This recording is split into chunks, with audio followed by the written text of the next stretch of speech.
This is not my story, but it's one I need to tell. A friend once trusted me with his darkest secret, and now I'm sharing it with you.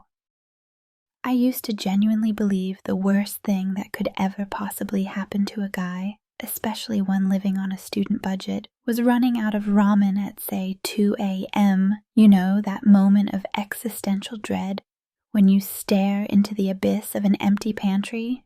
Yeah, that. Turns out I was spectacularly, tragically wrong.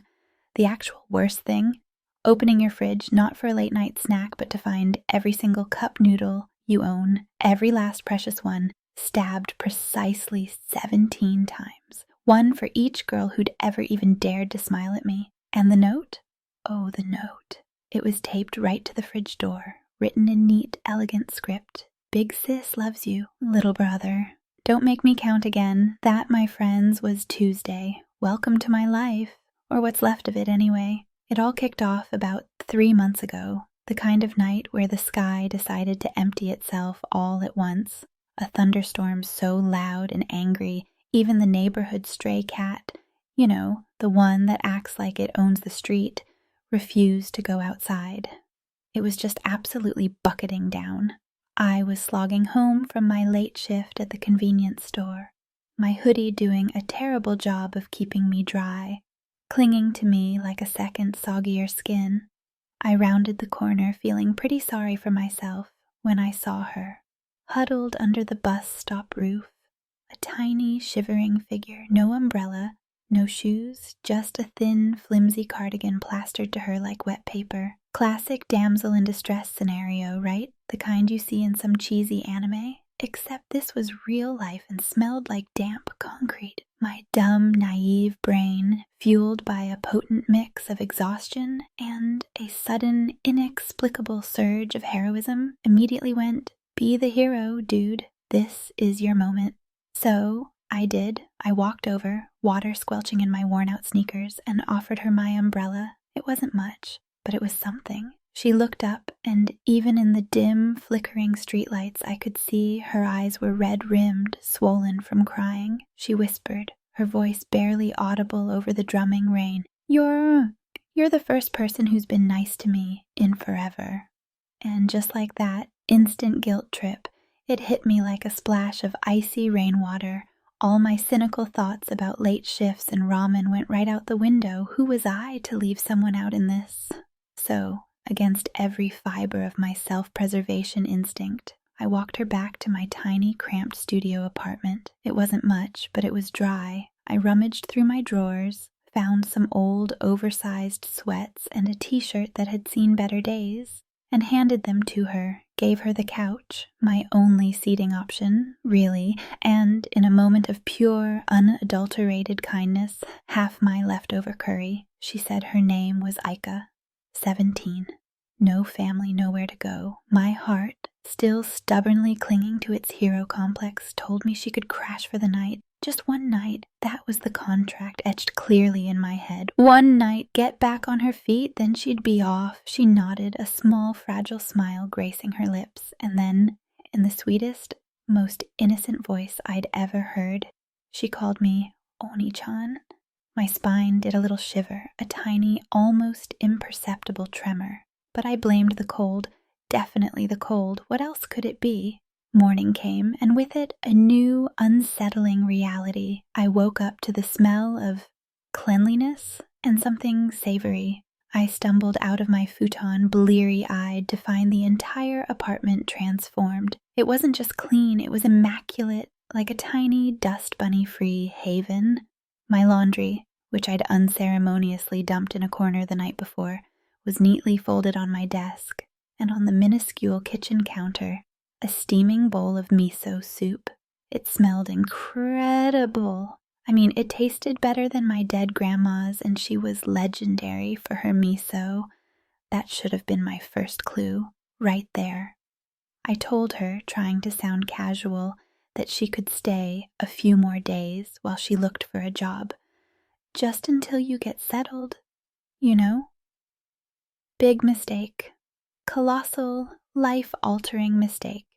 By day 4, she'd somehow memorized my entire class schedule, down to the exact minutes. She knew my part-time hours at the convenience store, which, let's be honest, were erratic even for me. And she knew the most crucial detail of all. I like 2 sugars in my coffee, not 1, never 1. She just knew. She called it big sister intuition. I called it efficient stalking, but hey, free cooking, right? And she was just so helpful, so sweet. I started to relax, to rationalize. Maybe this wasn't so bad. Then came the first undeniable red flag, the one that made a tiny, cold knot form in my stomach. I came back from lectures utterly drained and caught her in my room. She was sniffing my pillow, not just a quick sniff, mind you, but a deep, contemplative inhale, like a sommelier evaluating a fine wine. I froze in the doorway.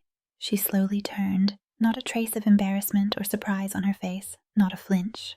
"Oh, Oni-chan, you're home early," she said, her head tilted just so, a smile too wide, too innocent for the situation.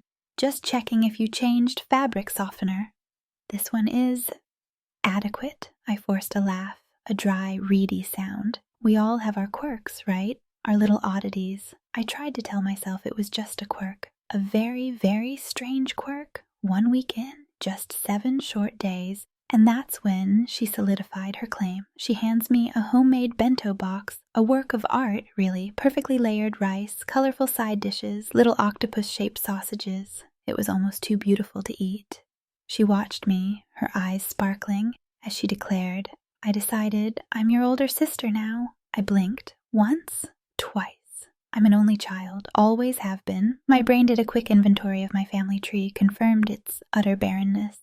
"But I'm an only child, Aika," I managed, my voice sounding a little weak.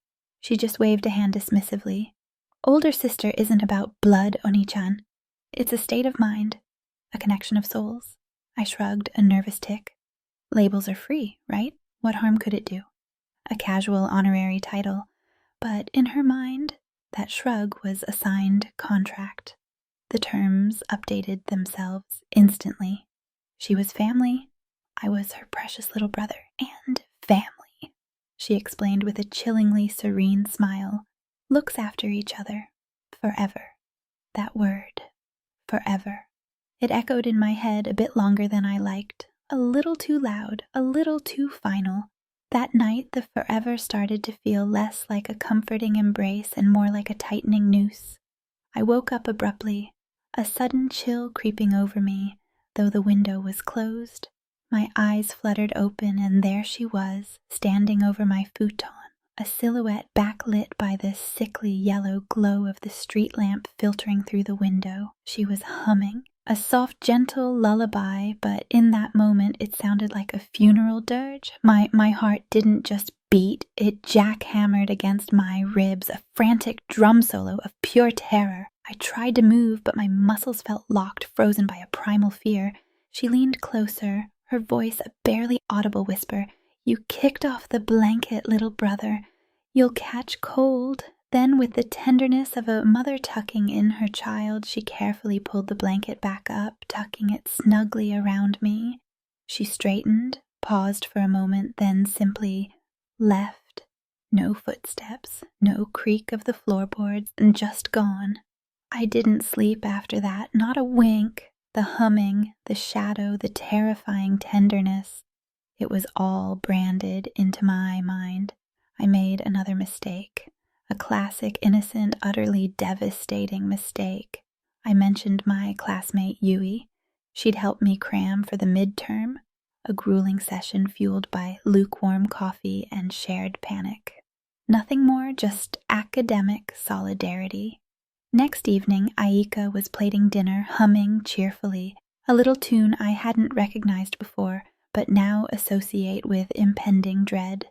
The aroma of perfectly cooked ginger pork filled the tiny apartment, a stark contrast to the sudden chill that swept through me.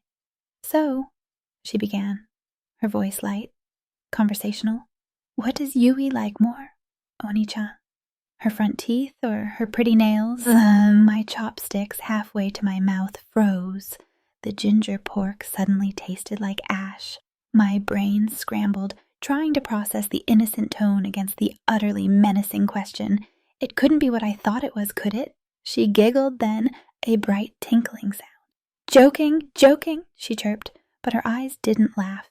Oh no, her eyes were cold, analytical. They studied me, dissecting my reaction like I was some complex math problem she'd already solved and was just waiting for me to catch up. The laughter died in my throat. That night, my paranoia, which had been a low hum, cranked up to a full-blown siren. I found my phone, lying casually on the couch, its screen on. The gallery app was open, displaying screenshots of every single text message I'd exchanged with Yui, blown up, highlighted in angry, aggressive red, each innocent good luck or thanks for the notes screaming accusation. My battery, I noticed with a jolt, was at 17%, 17, the same number as the stabbed noodles. Coincidence? My sweat-drenched sheets, my pounding heart, and the frantic whispers of my terrified brain screamed, absolutely not, no way in hell. Rule number 1 of living with Aika, a rule I learned the hard way, etched into my memory with the sharpness of a freshly honed blade. Never, ever leave the kitchen while the knife drawer is open. I was just trying to grab a glass of water, my back to the counter, when I heard it, a faint, almost musical whistle of steel cutting through the air right behind me. I slowly turned, my heart trying to escape my chest. And there she was. Aika. She was twirling the biggest chef's knife I owned, the one I'd bought thinking I'd finally learned to cook properly, like a professional baton twirler. Her smile was serene, utterly calm, almost beatific. Oh, Oni-chan, just in time, she said, her voice as smooth as polished jade. Dull blades cause accidents, little brother. I'm just keeping us safe. She said it with such earnest conviction, as if she were performing a public service. Then, with a flick of her wrist, she brought the knife down, slicing a radish so thinly you could probably read manga through it. The precision was terrifying. The casualness, even more so. I backed out of the kitchen, slowly, carefully, my smile nailed to my face, a rictus of sheer terror. The moment I was safely out of her sight, I fumbled for my phone and typed 2 desperate words into Google. How to move out secretly. The top results, I remember distinctly, suggested new identities in rural Hokkaido. I didn't even question it, I just bookmarked it. Seriously, Hokkaido sounded like a paradise. I decided I needed backup, moral support, someone to witness the madness to confirm I wasn't losing my mind. So I invited my buddy Kota over for a session of FIFA. Kota's a big guy, plays rugby, not easily intimidated. I figured he could be my rock. When he arrived, Aika greeted him at the door, bowing like a hotel concierge, her smile radiating an almost unnatural warmth. Welcome, Kota-san. Oni-chan has told me so much about you. She disappeared into the kitchen to prepare tea, leaving Kota and me alone in the living room. Kota leaned in, his voice a low whisper, his eyes wide. Dude, your roommate's kinda intense. Relief washed over me. He saw it. He actually saw it. I launched into a frantic, whispered rant. Intense? Kota, she's acting like we share DNA. She's weaponizing cutlery. I'm genuinely scared. My breakfast might be the last thing I ever taste. He laughed, a nervous, disbelieving sound. Relax, man. You're overthinking it. She just seems really into the big sister role. Then he excused himself to the bathroom and didn't come back. 10 minutes passed, then 20. My stomach started to churn. I knocked on the bathroom door, my knuckles rapping softly. Kota, you okay in there? No answer, just a faint, almost melodic hum from the kitchen. I knocked again, louder this time. Occupied, Aika sang out from the kitchen, her voice sweet as sugar. My stomach bottomed out. She opened the bathroom door eventually, her apron spotless, a picture of domestic tranquility. Behind her, Kota emerged, pale as printer paper, looking like he'd seen a gauge or several. He mumbled something about a sudden stomach flu, bolted out of the apartment, and didn't even look back.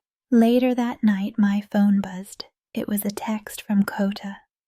Dude, it read, followed by a string of skull emojis. She asked how attached I am to my kidneys. My blood ran cold. I typed back a hasty apology. His reply came instantly. Find Jesus, find therapy, find locks. Seriously, man. I stared at the message, a cold dread settling deep in my bones. Coda, the rugby player, was terrified. Coda's advice resonated. I started locking my bedroom door every night. It felt like a small victory, a tiny sliver of personal space reclaimed. But Aika, it turned out, was a master of psychological warfare.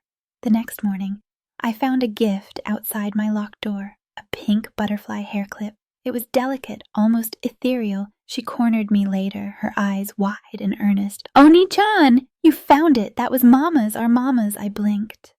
My mother? I'm an orphan. I've been an orphan my entire life. She spun a whole elaborate backstory right there on the spot. Mama died protecting us, a tragic hero. I, poor little me, had blocked the trauma, a coping mechanism. But big sis, she remembered everything. The hair clip was supposed to jog my memory, to heal my fractured psyche. It was supposed to bring us closer. I nodded, playing along, my mouth dry. Inside, a different kind of memory was jogging. I was frantically Googling gaslighting definition. The results felt seen, terribly, horribly seen. That night, I didn't just lock the door. I barricaded it with my desk, pushing it against the frame with all my might. It felt absurd, but necessary. At 3 a.m., the knob rattled.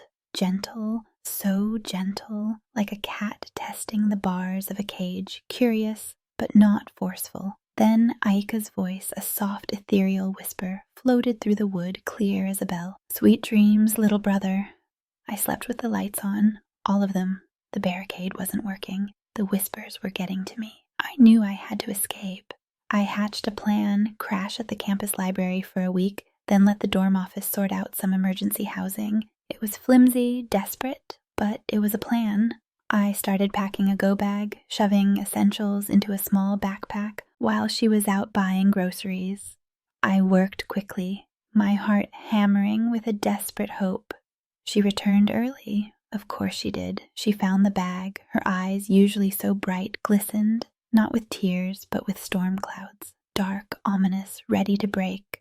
Are you leaving me, Oni-chan? Her voice trembled. A violin string stretched to its breaking point. I muttered something incoherent about finals, needing space, not personal. My excuses sounded hollow, pathetic even to my own ears. She nodded slowly, her gaze never leaving mine, then walked to the kitchen. My blood ran cold. She came back holding the same chef's knife, the one from the radish incident, but this time the blade was angled away from her, almost theatrically, like she was demonstrating proper knife safety on a cooking show. I'm glad we can talk openly, Oni-chan, she said, her voice eerily calm. And talk we did, for 3 hours. 3 interminable hours. About loyalty, about eternity, about how little brothers sometimes forget what's best for them, how they need guidance, protection. She spoke of our unbreakable bond, our shared future, her unwavering devotion. I missed my afternoon lecture. The go bag, deflated and forgotten, migrated back to the closet. The knife, meanwhile, stayed on the table between us, glinting under the harsh kitchen light. It looked less like a cooking utensil and more like a very sharp, very intimidating marriage counselor. I didn't argue. I couldn't. Campus held its annual culture festival, a chaotic explosion of food stalls, club performances, and desperate attempts at normalcy. I volunteered at the takoyaki stall, not because I had any particular love for grilled octopus balls, but because it offered distance, a chance to disappear into the bustling crowd, to feel like a normal student again. Yui was there too, apron dusted with flour, hair tied back, laughing with friends. Normal, safe. For 5 glorious minutes, life felt pre-Aika. I actually smiled, a real, genuine smile. Then the air shifted. A familiar scent, A strange mix of cinnamon and something metallic like iron drifted over the stall. Aika appeared. She was wearing a yukata, a beautiful traditional summer kimono, its sleeves embroidered with cherry blossoms. Up close, though, the blossoms looked suspiciously blood-splattered. My heart sank. She greeted Yui, her smile polite, almost glacial, like two rival CEOs meeting at a hostile takeover. "Oh, Oni-chan, and your friend?" she purred. She offered to help serve takoyaki. She cooked one perfect ball, delicately turning it with the long skewers, then presented it to Yui with both chopsticks, a gesture of utmost respect. Yui, unsuspecting, took a bite. Her eyes widened. Her face turned bright red. She started to gag, clutching her throat. Peanut powder? Yui was severely allergic to peanuts. EpiPen chaos. Screaming. An ambulance siren wailing in the distance. Aika dissolved into theatrical tears, wailing, "Oh, I didn't know. How could I have known?" But her tears felt rehearsed, her sobs a little too perfectly timed. The police asked questions. Nobody saw anything. Case closed. Back home, she tucked me into my futon again, her voice a soft, chilling whisper against my ear. "Accidents happen to people who wander too far from family, Oni-chan." I tasted metal, a sharp, bitter tang. I realized I'd bitten my tongue so hard it bled. The peanut incident, the forced talk, the never-ending terror. It all pushed me to a new level of desperation. I started journaling, not for catharsis, but for evidence, a timeline. Just in case I disappeared, just in case someone ever came looking. Day 72. Entry: found her notebook. It was tucked away under her futon, almost like she wanted it found. The cover was plain, but the title page, written in that same elegant script, declared Big Sister's Recipe Book. My blood ran cold. I flipped through it, my hands shaking, and there I was, page after page, dedicated to me, my favorite foods meticulously listed, my allergies highlighted in red, how many smiles per day I needed for optimal health. It wasn't a recipe book for food, it was a recipe book for me, for my life, for our life. The last page, the final horrifying revelation, listed 37 ways to preserve little brother. Number 1, freeze dry. Number 12, marry. Number 37, share every breath until clocks stop. My breath hitched. I slowly closed the book, the sound of the pages rustling like dry leaves. That's when I heard it, humming, right behind me. I spun around, my heart leaping into my throat. She was there, standing in the doorway, her eyes wide, shining with a terrifying delight. "Oh, Oni-chan, you found my masterpiece," she whispered, her voice laced with triumph. "Now we're truly related, aren't we? Because you've read my diary, and I've read your dreams." She reached out, her fingers gently tapping my forehead, a soft, almost affectionate gesture. But it felt like pressing a detonator. I excused myself to the bathroom, barely making it before I vomited. I stared at the tiles, counting them, frantic. 17, always 17. The next morning, the apartment was empty, utterly unnervingly empty. No note, no neatly folded laundry, no lingering smell of cinnamon or miso soup. The silence was deafening, louder than any of her threats had ever been. A chilling, hollow silence that echoed my own growing despair. I checked every room, every corner, half expecting her to spring out, half hoping she was truly gone. Nothing. Just an immaculate, silent apartment. I changed the locks immediately, my hands fumbling with the new mechanisms. I alerted the landlord, trying to sound casual, explaining away her sudden departure with some vague story. I slept with the windows locked, the blinds drawn tight, every creak and groan of the old building sending a jolt of adrenaline through me. I still woke up hourly, checking closets, peeking under the futon, convinced she was hiding somewhere. 2 days passed. 2 days of agonizing, tentative hope. Maybe she'd actually given up.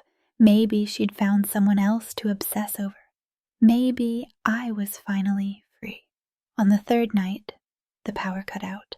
The apartment plunged into instant darkness, a suffocating blackness that seemed to press in on me. My heart started its familiar frantic rhythm. I fumbled for my phone, its flashlight beam cutting through the gloom, and made my way to the breaker box. I flicked it open, and there it was. Pinned to the wiring, like a severed head on a pike, was the pink butterfly hair clip. My breath caught in my throat. The lights flickered back on, bathing the hallway in a harsh, sudden glow. She was standing there, in the hallway, a silhouette again, but this time she was holding a travel mug. "Relax, little brother," she said, her voice calm, utterly devoid of malice. "Just hot cocoa." I stared at her, my mind a jumbled mess of terror and exhaustion.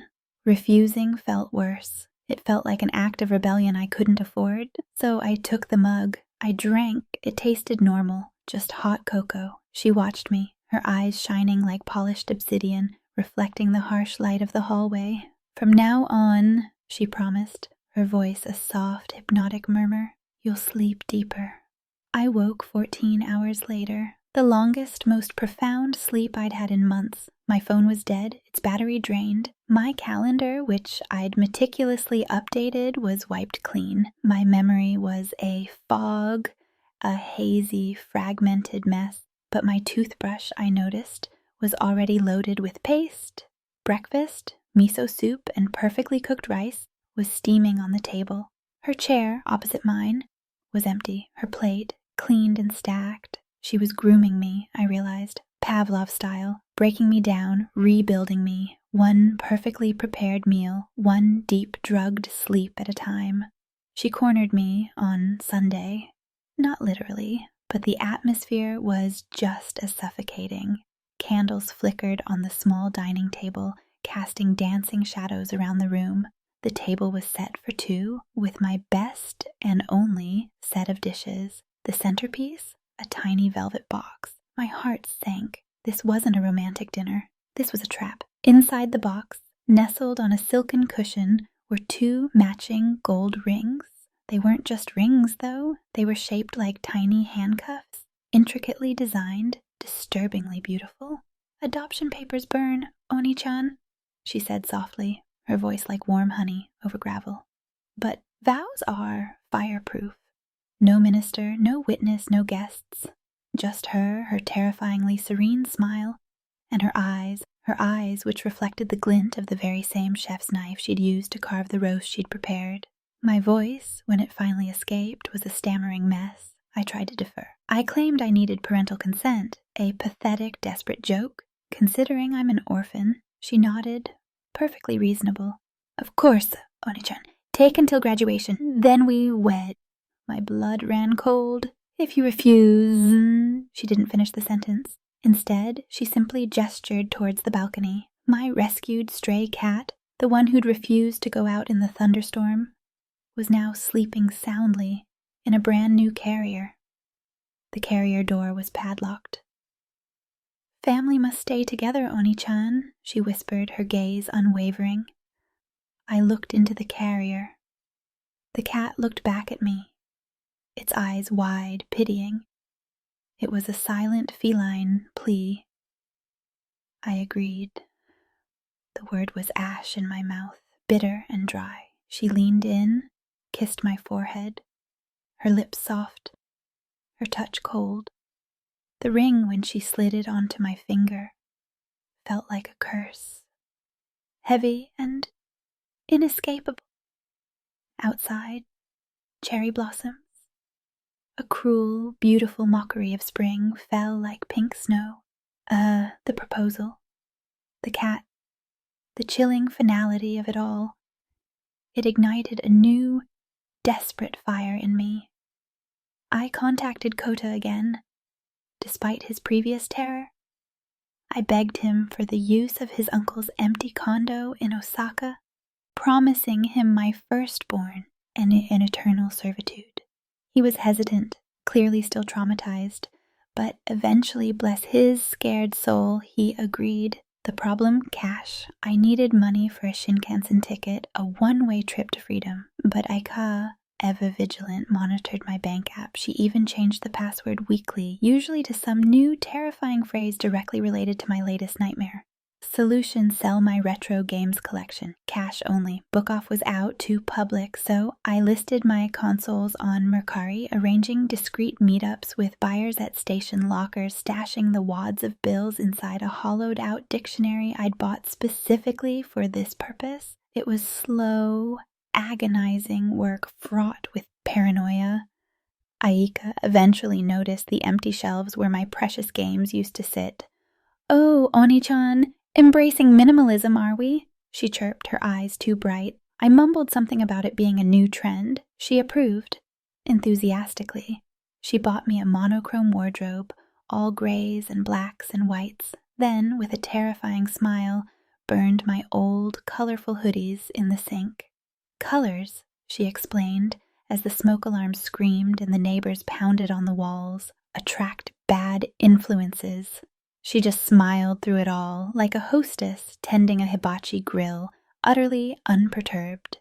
The night before my planned departure, I put my final, desperate plan into action. Her nightly hot cocoa. I drugged it, with an over-the-counter sleep aid triple the recommended dose. My hands trembled as I stirred it in, praying it would work. She sipped it, her eyes closing in apparent bliss. "Oh, Oni-chan, the extra cinnamon is divine tonight." She finished the cup, her smile unwavering. I waited. My heart pounded so hard I thought she must hear it. She hummed, her eyelids fluttered, then slowly, terrifyingly, she opened her eyes. Her voice when she spoke was metallic, devoid of warmth. "Dosage needs 5 more milligrams next time, little brother." Then blackness, not mine, hers. I woke, but not in my futon, not in my apartment. The room was windowless, sealed off from the outside world. A soft, dim lamp glowed in the corner, casting long, eerie shadows. The walls, oh, the walls, they were covered with photos. Hundreds, maybe thousands of them, every single moment of my life since the rescue. Candid shots, surveillance photos, zoomed-in images, red circles drawn in marker highlighted my face in every single one. In the corner, a mini shrine, a pink butterfly hair clip nestled beside the chef's knife, and in a tiny ornate urn, the ashes of the adoption form. Aika sat beside it, knitting something long and red, her needles clicking softly, rhythmically in the oppressive silence. "Welcome home, Oni-chan," she greeted, her voice a warm maternal purr. My limbs felt heavy, sluggish, a lingering residue of the drugs, but I was unbound, not physically, but in every other way. I was utterly, irrevocably bound, she explained. We were in the building's unused storage room, soundproofed, converted. No one ever rented these units, she said, her smile utterly devoid of malice. Perfect privacy. She showed me the ring, the tiny golden handcuffs, and slowly, deliberately, slid it onto my finger. It fit perfectly, like a curse. "Time to start forever, Oni-chan," she declared, her voice honey over gravel, a chilling blend of sweetness and absolute control. She leaned in, her breath warm against my ear, and whispered the last line I heard before the clip ends, the last line of my old life, the first of my new, unending one. And as I felt the blade's edge, cool and sharp, kiss my neck like cold destiny, I realized my life would never be normal again.